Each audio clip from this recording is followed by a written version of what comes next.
So Dave, can you touch a little bit on selling on your value and not on price? Yeah.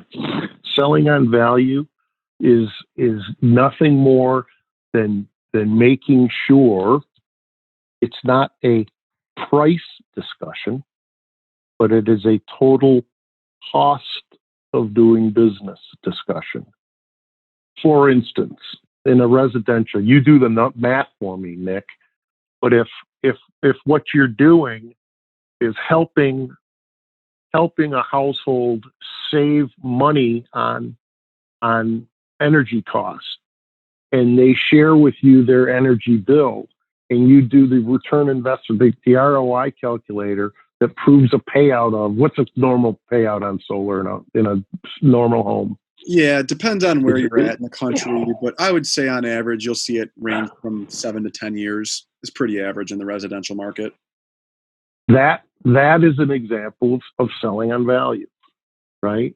When they share their cost, their monthly bill, and you multiply that by 12, and you take that 7 years out, and they see that giant number, and then they do the math compared to what this investment is going to provide. I mean, that is the picture in your world. That is the picture perfect example of selling the value, right? You can't go in there and whittle down the price. The price will always look higher. So selling the value means making it important. First of all, understanding what's important to them, right? You couple the energy savings with the responsible decision to the environment and doing what's right. I mean, you've got a winning formula for success then. That is selling value.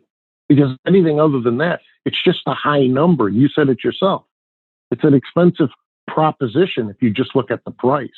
You have to look at the total cost long term, and that's where the value comes into play. Exactly. And I think something to add on to what you said too, Dave, that I've learned from my time selling in the field is that have that discussion with them. Like you said, tell them that you understand, tell them that you get it, and you can sell on your workmanship as well. They know that their home is likely the most expensive thing they've ever bought. Make sure that they know that you know that, and that you're going and you're drilling holes in their roof, right? You are selling them their second most expensive purchase of their life that is directly correlated to their most expensive purchase of their life. Yeah. Make sure that they know that you're there with them, right? Get on their level and explain that and say that, hey, exactly. We guarantee you're not going to leak. We've got X, Y, and Z insurance for this exact reason.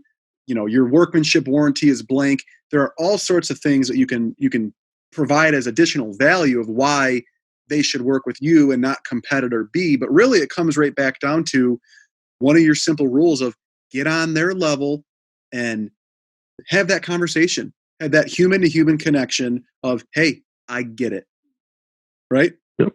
And if you're not trusted, good luck. Right. Nobody that you don't trust is putting holes in your roof. Not a chance. So that requires people skills. That requires emotional intelligence. That requires a bit of humbleness. Right? It does. A lot of things that you can't train. Yeah. Well, I think that really one of the best things you can do in that scenario, and we're all different, right? There's 7 billion individuals on this planet. Who knows how many are in sales, but be yourself. What I love about you, Dave, is when I have conversations with you about hockey and personal stuff, you're the same Dave that I talk to when we are with our professional outfits on and having work conversations, right? You don't need to feel pressured to show up as yourself and just have that human-to-human conversation with them to say, hey, guys, I get it. And here's reason A, B, and C that we know what you're experiencing, what your areas of concern are, and here's how we are the right person for this.